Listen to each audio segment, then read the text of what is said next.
Shikues të nderuar, mirë mbrëma dhe mirë se vini në Kallëzo për një me. Afërsisht 200.000 prona në Kosovë janë të regjistruar në emër të personave të vdekur. Kjo adhana është nxjerrë në pa nga një hulumtim që së fundi BEN dhe projekti për të drejtën pronësore PIAK-s e kanë nxjerrë në mbështetjen e Bankës Botërore. Ky hulumtim voluminoz i artuar ka nxjerrë në pa probleme strukturore me pronën e të cilat sonte kemi me i diskutu bashkë me Argzon Muçaj, nënkryetari i gjykatës së Prishtinës, Isofia Murataj nga Oda e Notarëve, Saranda Keçekolla avokate dhe Kreshnik Gashin nga Kallëzo.com. Për me diskutu në këtë debat i kemi ftu edhe Ministrinë e Drejtësisë edhe Agjencinë e Regjistrit Civil, po ata nuk kanë dërguar ndonjë përfaqësues në këtë debat. E para se me nis debatin, po du me ju ftu me ndjek fillimisht një përmbledhje të shkurtë të raportit e cila na tregon se sa serioze është çështja në fushën e pronave. Sfidat dhe diskriminimi në trashëgiminë familjare. Kosova përballet me sfida shumë serioze në fushën e të drejtës së pronësisë. Në totalin e pronave në vend, rreth 200.000 prona janë të regjistruara në emër të personave të vdekur. Një raport i publikuar nga BIRN Kosova ka shpërfaqur ngecje serioze në vonesat në trashëgiminë e pronës.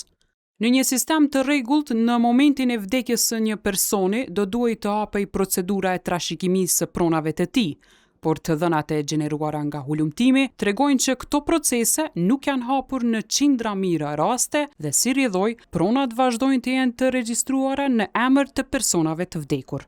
Hulumtuesit, të cilët kanë intervistuar mbi 100 akter brenda dhe jashtë vendit, kanë konstatuar se problemet janë edhe më serioze në zonat e populluara nga komunitetet jo shumicë. Në këto zona, qytetarët që kanë migruar jashtë vendit nuk përfshihen në procesin e trashëgimisë, duke krijuar kështu vonesa shumë të gjata në regjistrimin e pronës. Zhvillimi i procesit të trashëgimisë sipas legjislacionit të Kosovës është një proces i thjeshtë, pa shumë komplikime dhe me kosto jo të lartë. Por në terren, studimi ka konstatuar se procesi sfidohet nga mungesa e të dhënave dhe çështjet e pazgjidhura pronësore. 2 dokumentet e rëndësishme të këtij procesi, certifikata e pronës dhe certifikata e trungut familjar, janë vështirë të disponueshme për shumë prej qytetarëve. Raporti konstaton se mbi 350.000 prona, të cilat janë shtëpi dhe banesa në vend, janë të palegalizuara dhe ato nuk mund të trashëgohen apo barten. I njëjti raport tregon se certifikata e trungut familjar, e cila tregon se kush janë paraardhësit dhe kush janë pasardhësit e të vdekurve, nuk mund të gjenerohet automatikisht nga sistemi, mirëpo ajo kërkon deklarim manual nga familjarët. Ky proces ka ngritur dyshime që familjarë të caktuar mund të përjashtohen nga trashëgimia pa e pasur një urinë për procesin. Sfidat e tjera që raporti konstaton lidhen me konstatimin se një person ka vdekur. Sipas të dhënave të raportit, kur një person vdes në Kosovë, nuk ka një sistem të automatizuar i cili do i sinjalizonte institucionet dhe regjistrat civil për këtë ngjarje. Tërë procesi i regjistrimit të vdekjeve është manual dhe nuk ndërlidh raportim të obliguar për familjen dhe disa prej institucioneve. Përpos fushës së realizimit të procesit të trashëgimisë, raporti ka konstatuar edhe diskriminim sistematik të grave në procesin e trashëgimisë. Sipas të dhënave në vend, vetëm 21% e pronës ka pronar gratë, ndërsa të dhënat nga fokus grupet dhe intervistat e thella tregojnë se gratë detyrohen të vetë përjashtohen nga presioni i familjes dhe rrethanat sociale. Sipas të dhënave, 45% e grave heqin dorë vullnetarisht nga pjesa që u takon, kryesisht nën presionin e heshtur familjar për të mos marrë pjesën e vllajt. Nëse rruga vazhdon në gjykat, vetëm shpenzimet e avokatëve mund të arrijnë deri në 30.000 euro. Një bare papërballueshme për familje që jetojnë në varfëri. Edhe ata që vendosin të luftojnë për të drejtën e tyre përballen me një sistem të mbingarkuar. Sot gjykatat në Kosovë kanë mbi 35.000 konteste pronësore aktive. Një gjyqtar mban deri në 200 që lidhen vetëm me pronat, ndërsa një rast zgjat mesatarisht pothuajse 4 vjet. Kur trashëgimia ngec edhe prona. Dhe ndërsa procedurat zvarritën, miliona euro kapital mbeten të bllokuara, konfliktet familjare thellohen dhe drejta për pronë vazhdon të mbetet një premtim që për shumë qytetar nuk po bëhet kurrë realitet. Rikthehemi sërish në studio. Zotëria Murataj, po du me fillu me ju. 350.000 prona nuk janë të legalizume, mbi 200.000 të tjera janë në emër të personave të vdekur. Sipas jush, sa prona i kemi në rregull në Kosovë?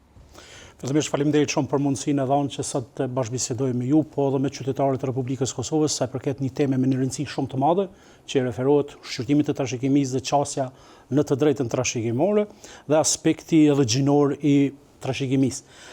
Fillimisht, sistemi i notarisë në kuadër të legjislacionit përkatës në fuqi ka në kompetencë shqyrtimin e trashëgimisë, në të njëjtën kohë në raport edhe me gjykatën.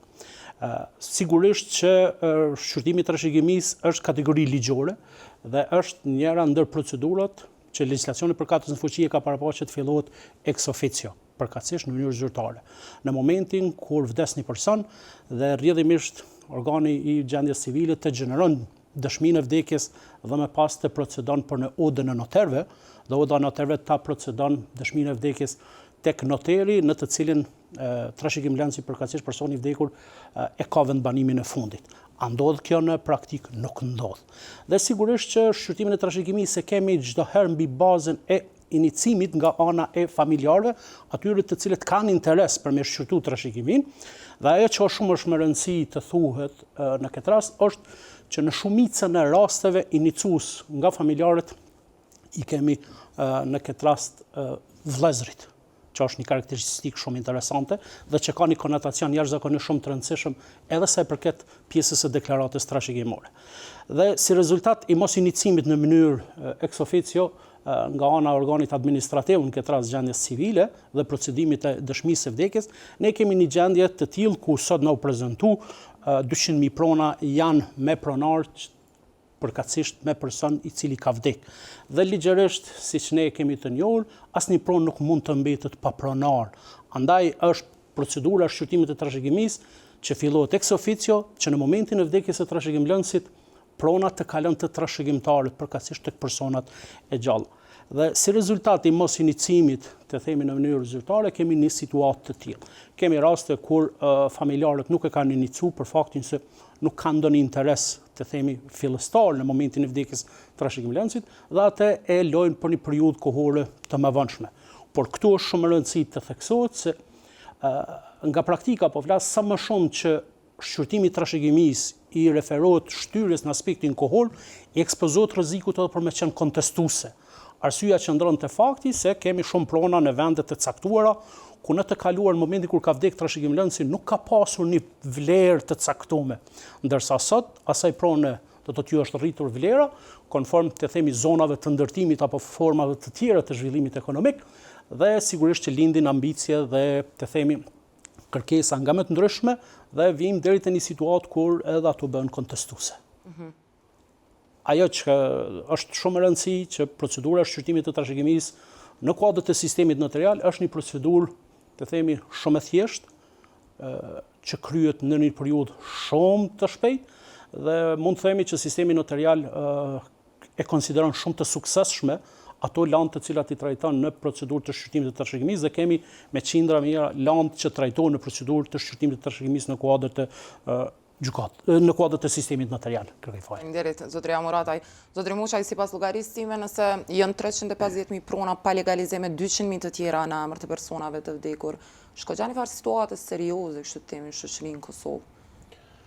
Fillimisht faleminderit për ftesën dhe mundësinë për të diskutuar për një çështje që lidhet me një të drejtë fundamentale siç është prona, e cila çështje vazhdon të mbetet aktuale dhe e vlerësoj si pozitive që është aktuale për faktin se aktualizimi i kësaj teme dhe marrja në vazhdimsi, sikurse organizatave jo qeveritare, po ashtu dhe institucioneve, ka ndikuar që çështjet pronësore të ndërmerren veprimin në raport të përmirësimit të gjendjes që është në përgjithësi me prona. Po ashtu edhe analiza juaj dhe trajtimi i kësaj çështje kanë nxjerrë në pa që çështjet pronësore nuk mund të trajtohen vetëm nga ana e gjykatës. Pra duhet të ketë mekanizma edhe të tjerë institucional të cilët në një formë kontribuojnë në zgjidhjen e çështjeve pronësore të përfshijë edhe problemet e trashëgimisë.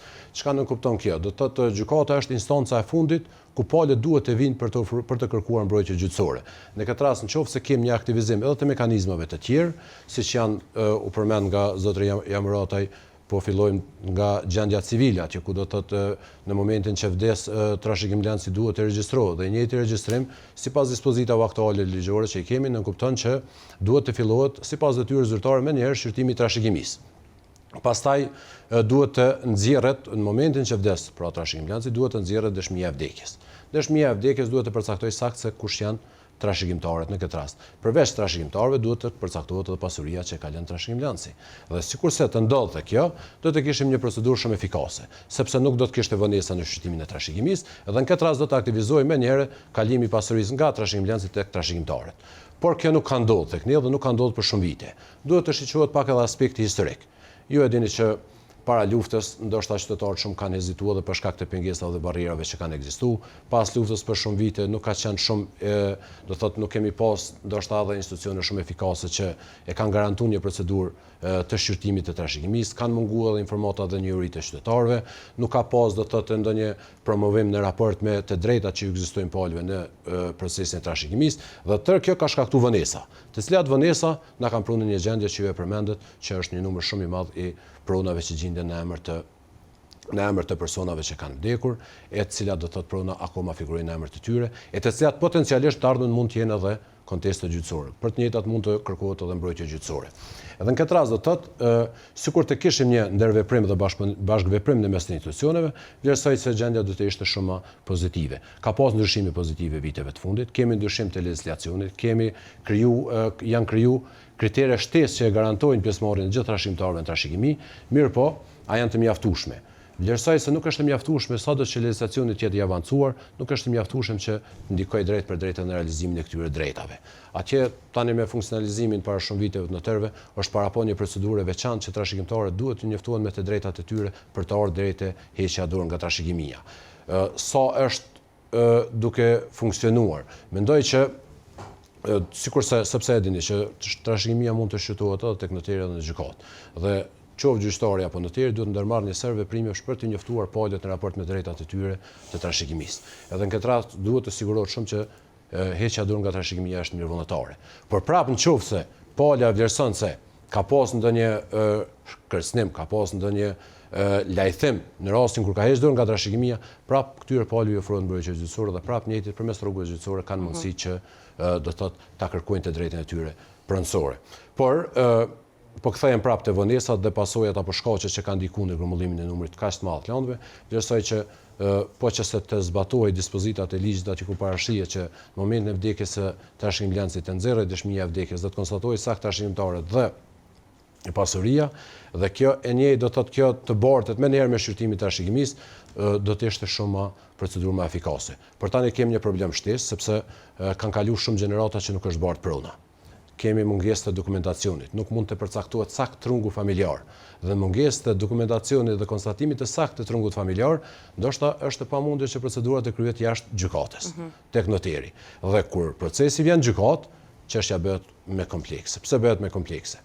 Sepse ka një numër të madh të trashëgimtarëve në raste të caktuara.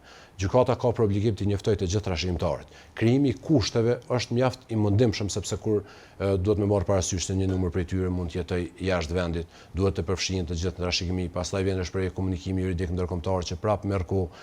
Dhe në këtë rast do thotë edhe zgjat procedura. Zgjat procedura, ndoshta edhe pa fojën e gjykatës, edhe tani po i kthehem prapë sepse komplet filli i gjithë kësaj fillon te dëshmia e vdekjes. Është çështje aktuale dhe shpesh përmendet heqja dorë nga trashëgimia. Si nxjerret, kjo duhet diskutuar, si nxjerret dëshmia e vdekjes tek ne. Unë vlerësoj që në vende që janë të avancuara, nuk ka mundësi që qytetarit të ndërhyjnë tek dëshmia e vdekjes, sepse ekzistojnë databaza ku në mënyrë zyrtare është i shënuar çdo person në këtë rast që është do të thotë kënde ka trashëgimtar, kush janë familja e tij dhe nga kush përbehet radha e parë dhe e dytë apo e tretë e trashëgimisë.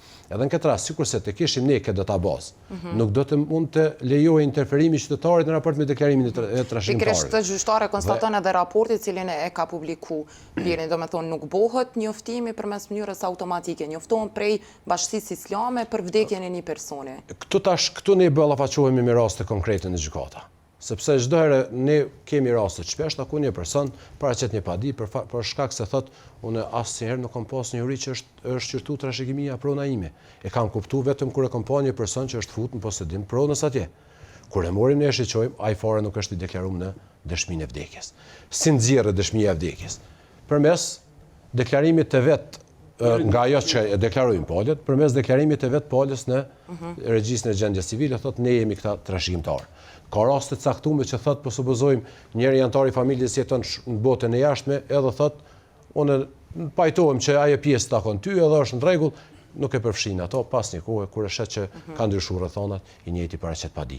Pra, përcaktimi i trashëgimtarëve në dëshminë e vdekjes duhet të jetë zyrtar, mos ketë mundësi që pala me vullnetin e saj të deklarojë apo të mos e deklarojë një trashëgimtar, por e njëjta do thotë të arrihet në mënyrë zyrtare, sepse në këtë mënyrë pamundsohet interferimi apo deklarimi i trashëgimtarëve të tjerë. Faleminderit shumë zotëri Muçaj. Zonja Keqekulla, tu e pas parasysh faktin që jeni edhe avokate, çfarë probleme ju nxjerr kjo situatë, vonesat, dokumentet edhe i kemi një numër shumë të lartë të pronave që nuk kanë pronart i kanë të vdekun apo kanë trashëgimi të pashqyrtume. Po, atëherë unë dëgjova edhe dy parafolësit e mi, të cilët paraprakisht në pika të përgjithshme përmendën gjitha problemet lidhur me trashëgimin mënyrën e regjistrimit të pronave.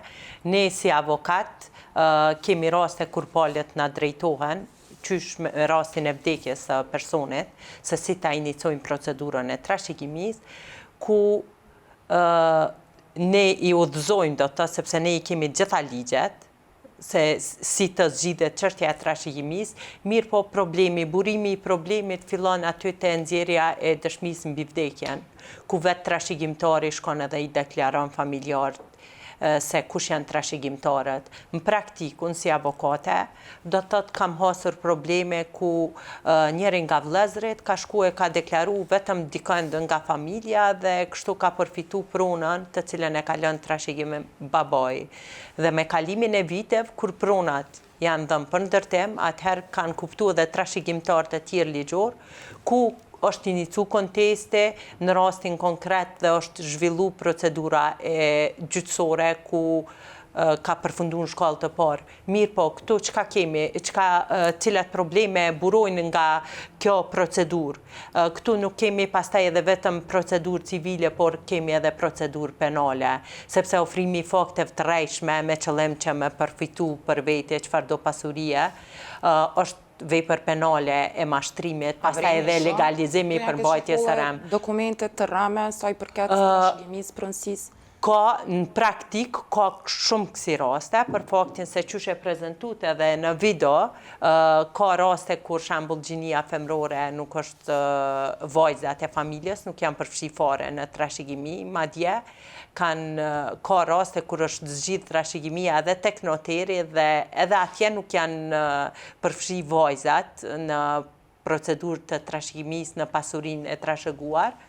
Mirë po, mendoj se deri te ky problem vim për shkak se shumica e pronave janë të regjistruara në emër të personave të tretë apo edhe në emër të personave të vdekur, ku me kalimin e viteve edhe trashëgimtarë të cilët i kanë lënë pas vete, edhe ata dikush prej tyre nuk jeton më dhe pastaj situata bëhet shumë komplekse, ku duhet të ftohen fëmijët e trashëgimlënësve të cilët më nuk jetojnë dhe kështu përfshihen shumë palë në procedurë.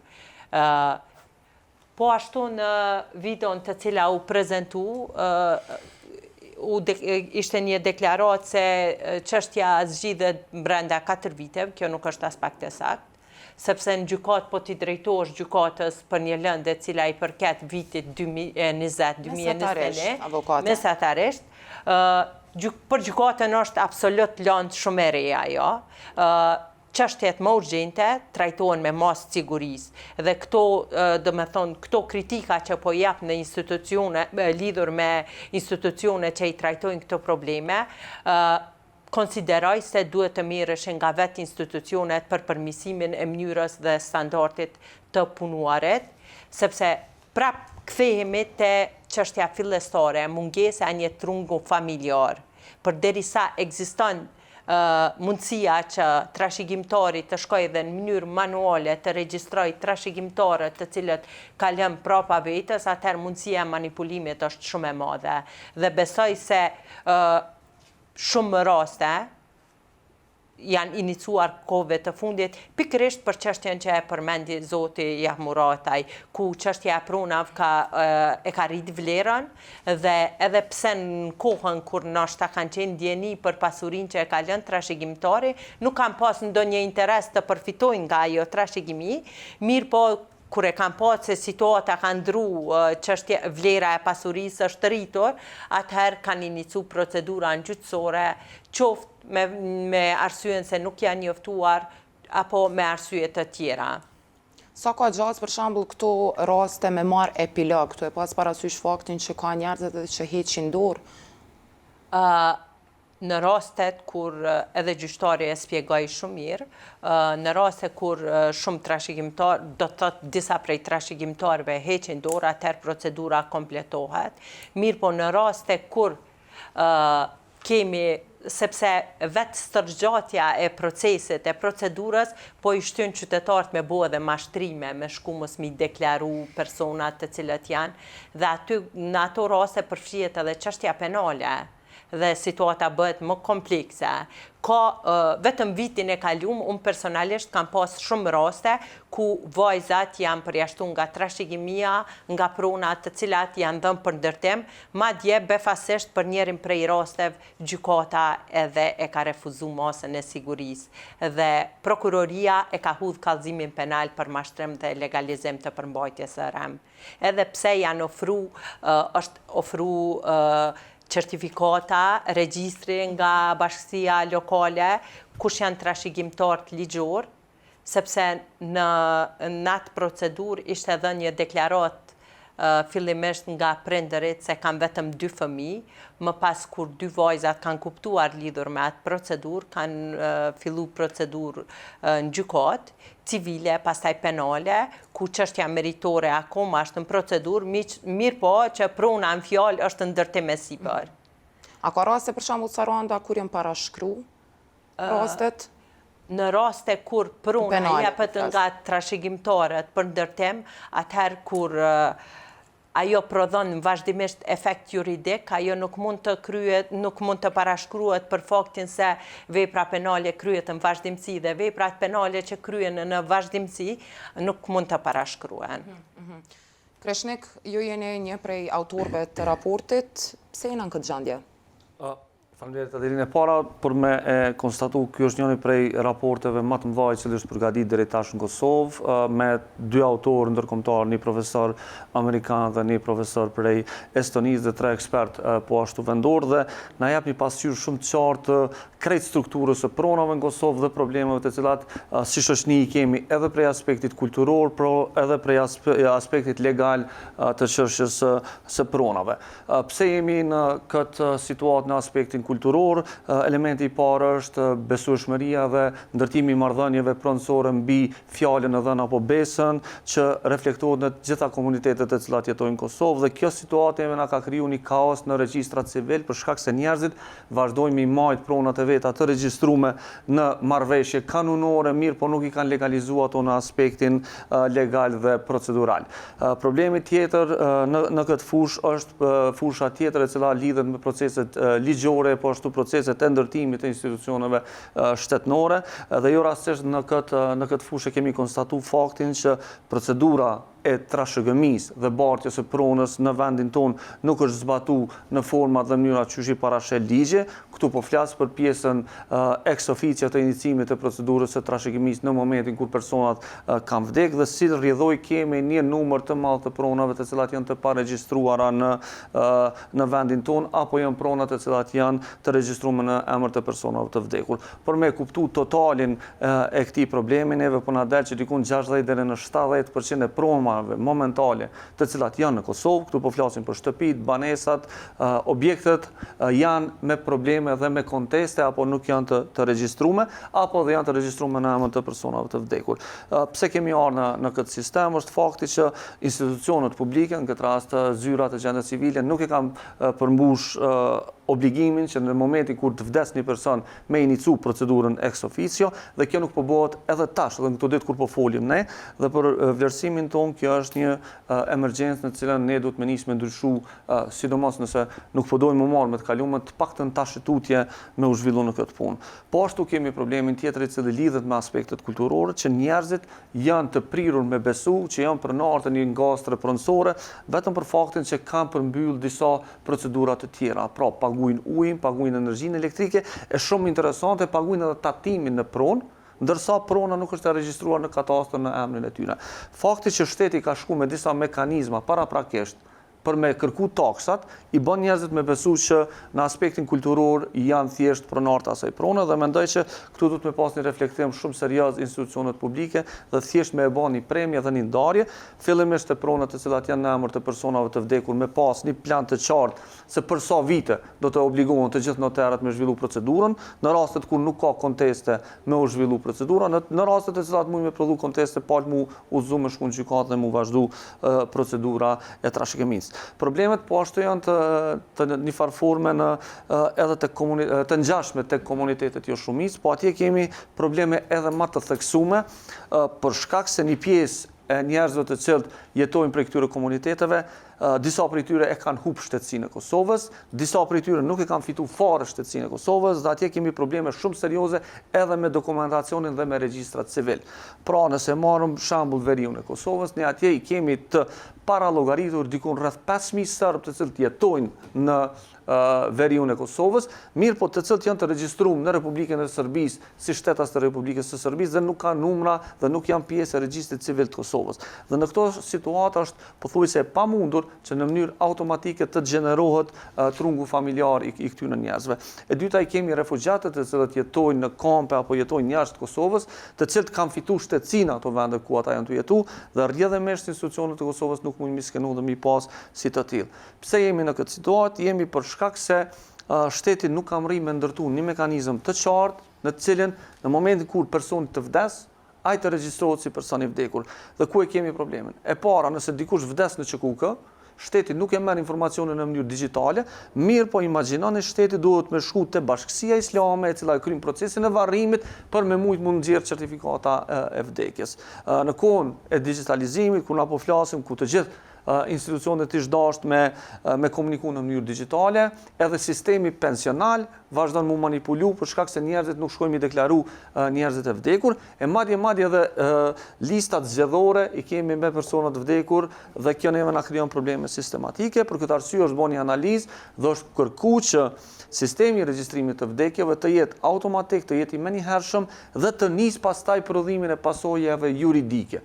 Çka nuk kupton kjo? Që në momentin e regjistrimit të vdekjes të iniciohet procedura ex officio e identifikimit dhe trashëgimisë në rastet kur personi ka pronë në emrin e vet. Në rastet kur ai nuk ka pronë, zhvillohet trashëgimia e aseteve të tjera, trashëgimia e kontës bankare, trashëgimia të drejtave të tij, qoftë të drejtave të autorit, dhe vazhdohet me përmbylljen e procesit. Në rast se personi ka me fitu prej trashëgimisë së para ardhësve të tij, edhe si person i vdekur, pastaj është diçka tjetër.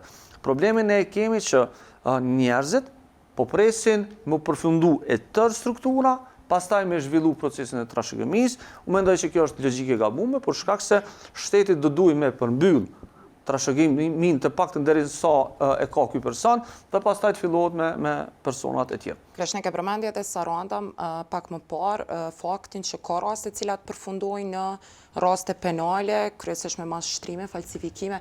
A mundemi me konstatu që vetë institucionet të Kosovit i lojnë ose i tolerojnë këto raste me ndodh për shkak të mungesave dhe sfidave që i përmende, po që edhe që janë të konstatume në raport? Është një gjë shumë e rëndësishme me kuptu në këtë mes.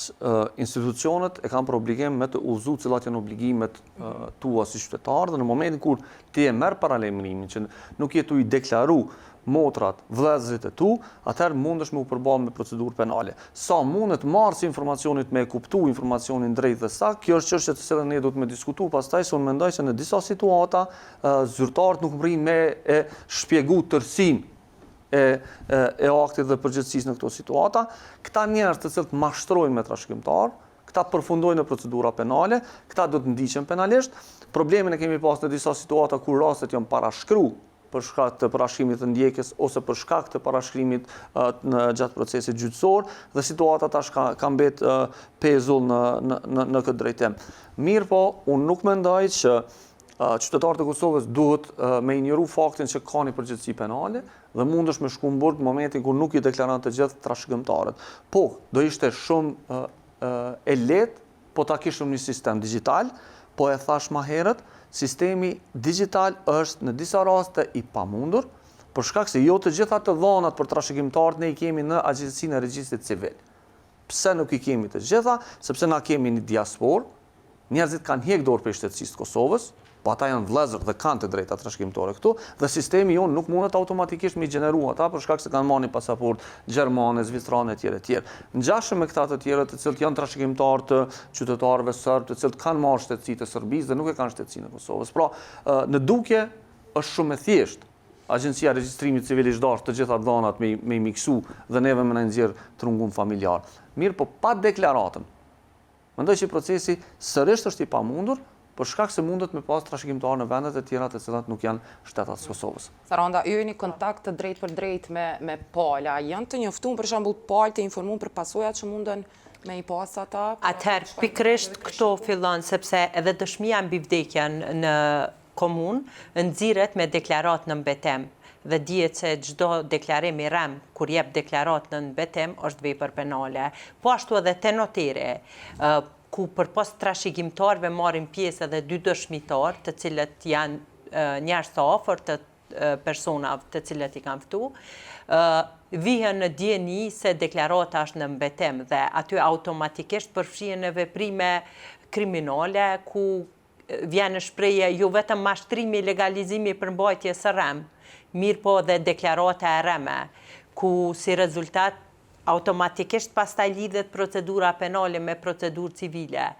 A ka zgjatje të procedura qoftën penale, qoftën civile, po patjetër se ka. Dhe pikërisht pakënaqësia e qytetarit është po aq e madhe dhe qytetarët me një farforme dhe detyrohen që me bo zgjidhje, po thuaj se çdo 2-3 rast ku bëhet ndarja e pasurisë së përbashkët,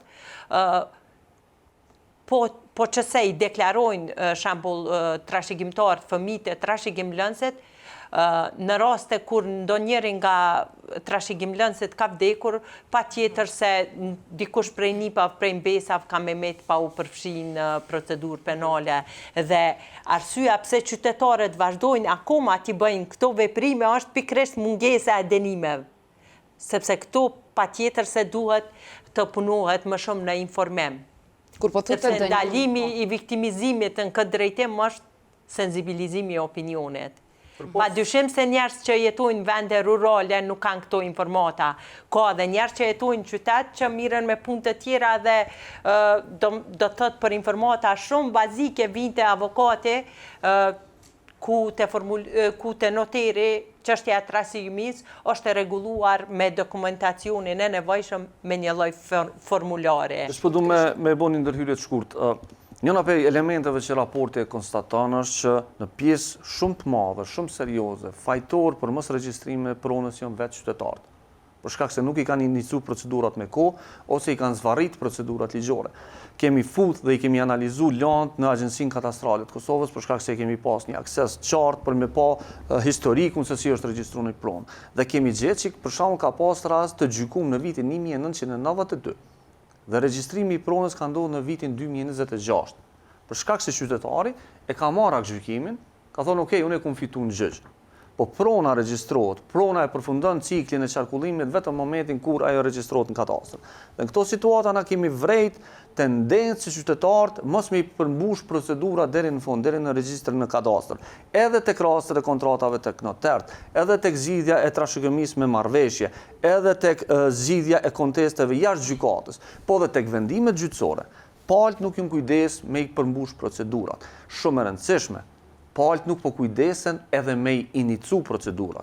Por shkak se për neve fakti që i kemi 200.000 lëndë, të cilat 200.000 raste ku prona është në emër të personave të vdekur, dhe në anën tjetër ne i kemi vetëm 35.000 lëndë në gjykata. Kjo neve na tregon që njerëzve nuk është u interesu me zhvillu procedurat, ose të paktën nuk janë të informuar që procedura duhet mu inicu për me mujt me u përfundu. Asnjë çështje pronësore nuk ka mu zgjidh nëse për të nuk inicohet procedura. Dhe njerëzit duhet me kuptu, po, merr kohë. Në disa raste kryet për 2 ditë, në disa raste kryet për 14, në disa raste mundet me shku dhe pak ma shumë. Po procedura nuk është ajo që qytetarët e perceptojnë. Për shkak se njerëzit janë të mendu që me qarkullu pronën, me trashëgu prej gjyshit deri tek baba e deri tek fëmia, duhet me kalu 20 vjet. Jo, kjo nuk është e vërtet, kjo prej të dhonave që i kemi ne, na del që procedura është më e shpejtë. Mirë, por njerëzit duhet me kuptu që duhet me hime në zonë ranin. E kemi përkthy në gjuhë kulturore, popullore, për me mrime e trashëgu pronën shpejt, duhet me hime në zonë ranin dhe me zhvillu procedurën.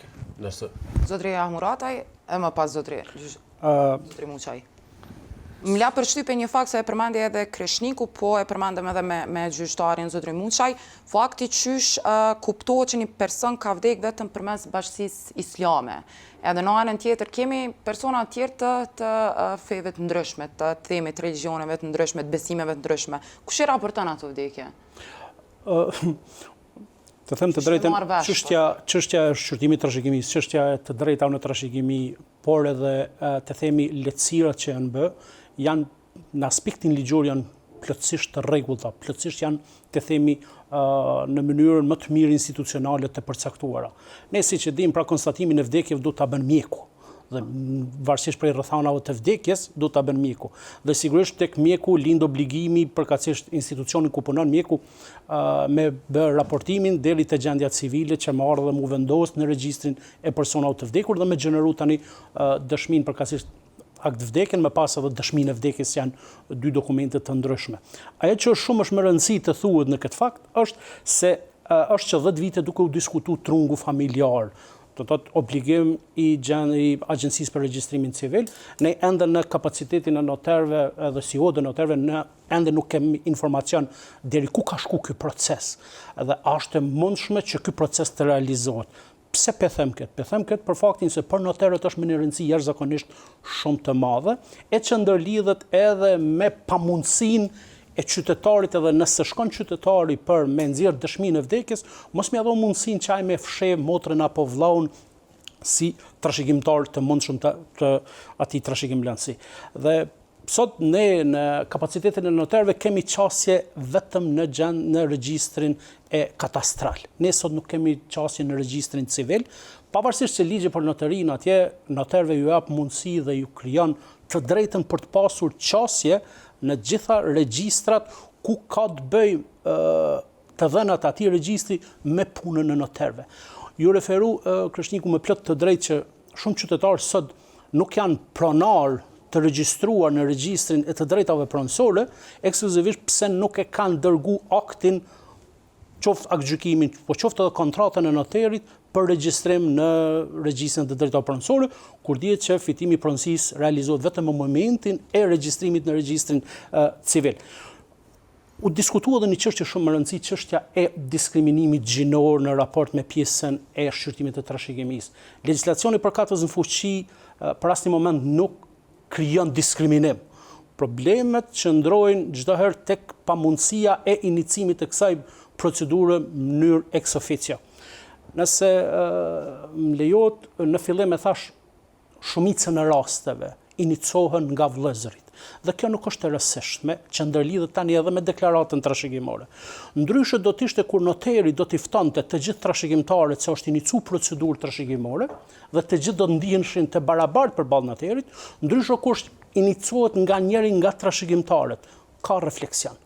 Por dëshmia, përkatësisht deklarata trashëgimore, ligjvendësi ka realizuar një reformë jashtëzakonisht shumë të rëndësishme, të themi viteve të fundit, ku deklarata trashëgimore merret ndër deklaratat më të rëndësishme në kuadër të procedurës së shqyrtimit të trashëgimisë.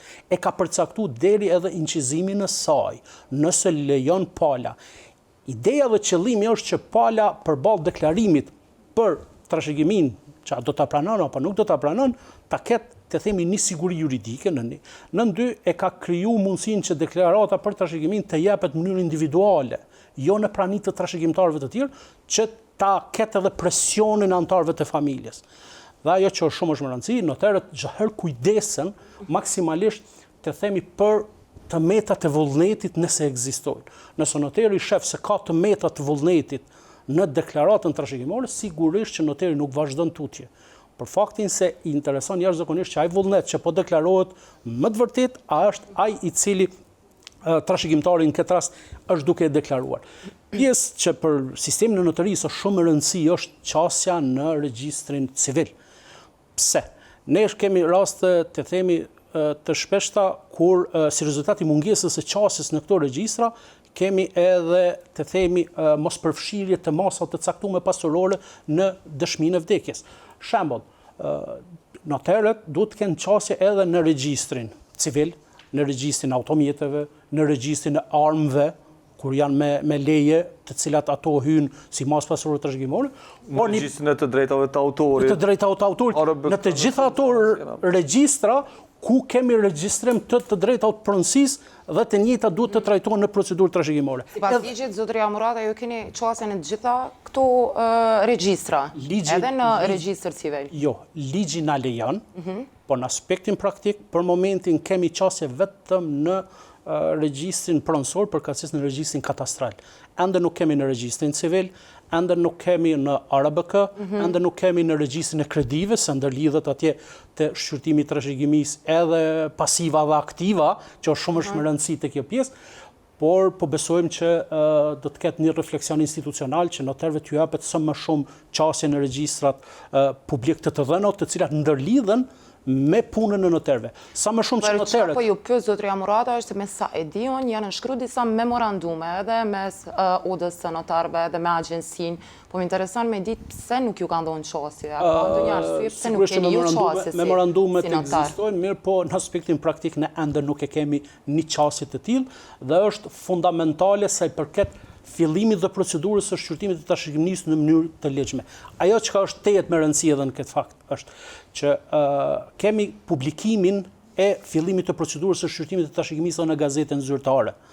Dhe aty arsyeja qëndron të dy, të themi, fakte pse publikohet një fillim i shqyrtimit të trashëgimisë në gazetën zyrtare që të paraqiten trashëgimtarët e mundshëm, do të thotë, të informohen se ka filluar shqyrtimi i trashëgimisë për trashëgimlancin e tyre dhe të paraqiten kreditorët e mundshëm për faktin se, siç e dim, masën pasurore trashëgimore përbën pasiva dhe aktiva. Kështu që sa i përket shqyrtimit të trashëgimisë, noterët mund të themi se e konsiderojnë dhe oda noterëve konsiderojnë si historinë në suksesit, por a kemi nevojë që të kemi mbështetje institucionale e në veçanti digitalizim të këtyre shërbimeve, unë e gjykoj që jashtëzakonisht shumë është të nevojshme. Faleminderit zotëria Murataj.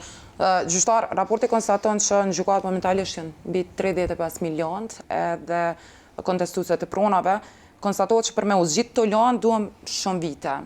A ka shans që gjykata me i pas prioritet pronat edhe kur ketë parasysh edhe që ky problemin që mundet me shkaktu kjo në ekonomi? Gjykata ka parasysh rëndësinë e zgjidhjes së çështjeve pronësore, sepse nuk është vetëm interesi i individit që zgjidhet çështja pronësore, por është interesi i shtetit, sepse përmes konstatimit të saktë të pronarëve dhe bartjes së pronësisë nga trashëgimlanci tek trashëgimtarët, prona vihet në qarkullim. Çka nënkupton vendosja në qarkullim e pronës, nënkupton që qytetari mund ta shfrytëzojë të njëjtën, mund ta bartë për persona të tjerë, mund ta shfrytëzojë për kredi dhe interesa të tjera. Edhe në këtë rast do thotë gjykata është fakt, nuk duhet të përsëritem, që ka numër shumë të madh të lëndëve dhe ka ngarkesë tepër të mëdha. Ka një kategori të caktuar sipas natyrës që i trajton me prioritet. Ato kryesisht lidhen me çështje familjare, lidhen kryesisht me çështje që për shkak të urgjencës është vlerësuar nevojshme t'ju jepet prioritet. Tani çështjet pronësore nuk është çdo herë, do thotë nuk varet prej gjykatës se sa efikase apo në çfarë efikasiteti mund të zgjidhet një lëndë, sepse e përmendi Kreshniku, mos shqyrtimi me kohë trashëgimisë. Kalimi prej trashëgimtarit, vdekja prapë edhe personave tjerë e zgjeron rrethin e trashëgimtarëve. Zgjerimi i rrethit trashëgimtarëve domosdoshmërisht krijon edhe pasojat jo efikasitetit. Gjykata ka për obligim që gjitha palët i trajtojnë në mënyrë drejtë dhe të barabartë. Ka për obligim të ftojë gjitha palët dhe të njoftojnë në raport me drejtat e tyre lidhur me procedurën që është duke zhvilluar.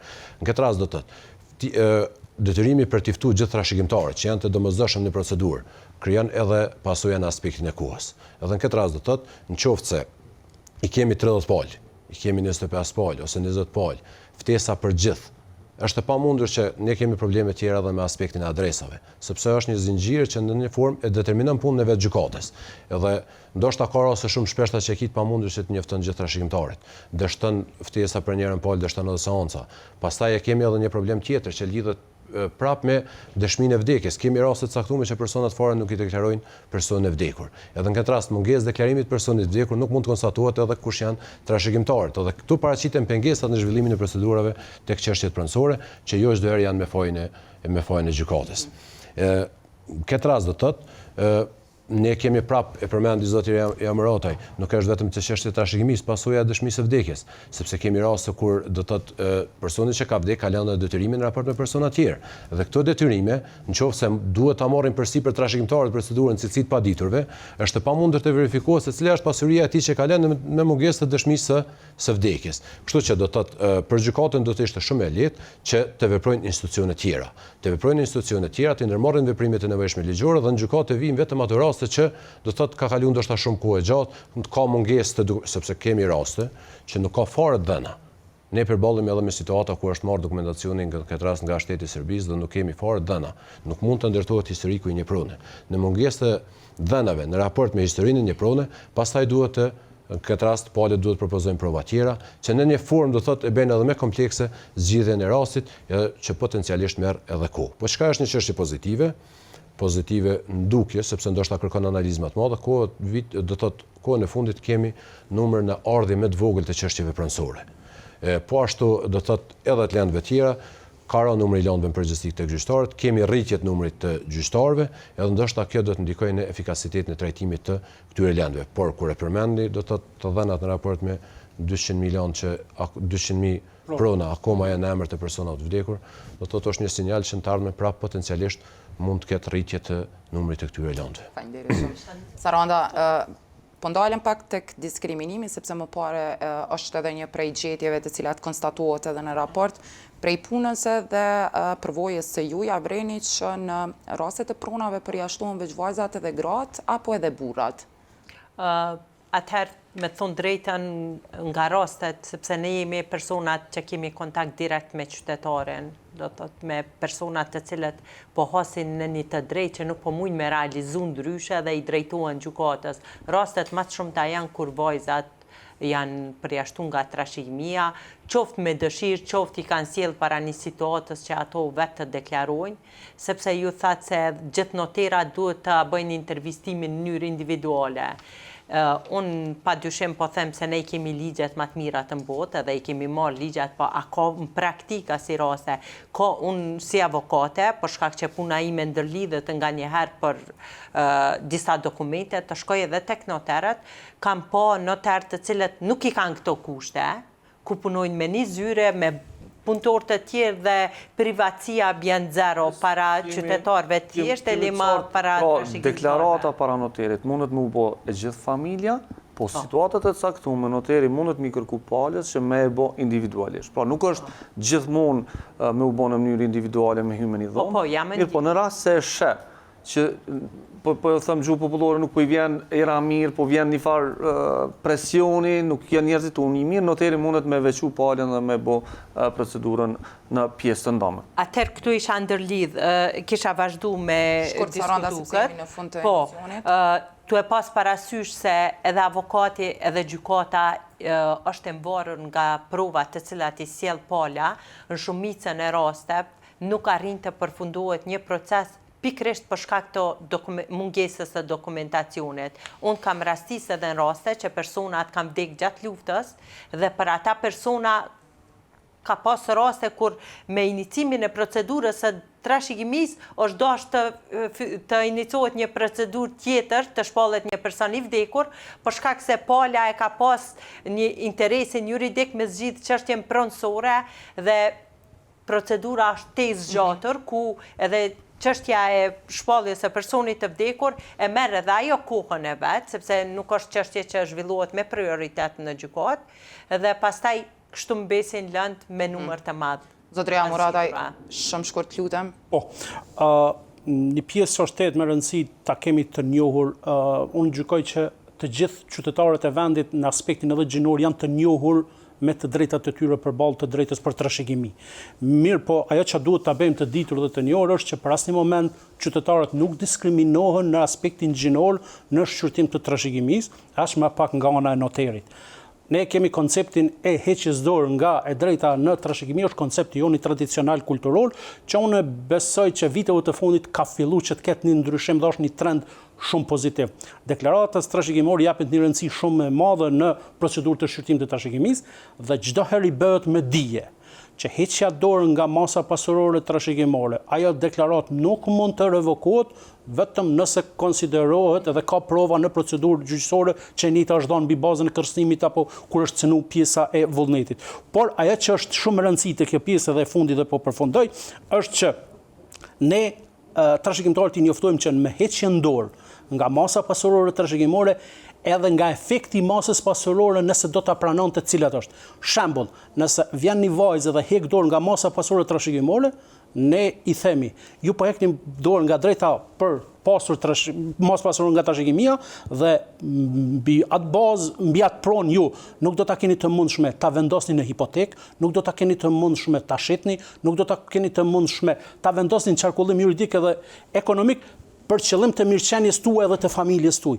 Unë gjykoj që ne na duhet edhe në aspektin shoqëror, edhe institucional, edhe medial ta trajtojmë për efektet që ka prona kur një motër dhe një bashkëshorte jona dhe një nënë jona e pranon masën pasurore trashëgimore në funksion të mirëqenies së saj, të shkollimit, emancipimit, që po besoj janë fokusi jonë shoqëror. Faleminderit shumë gjithë për këtë debat.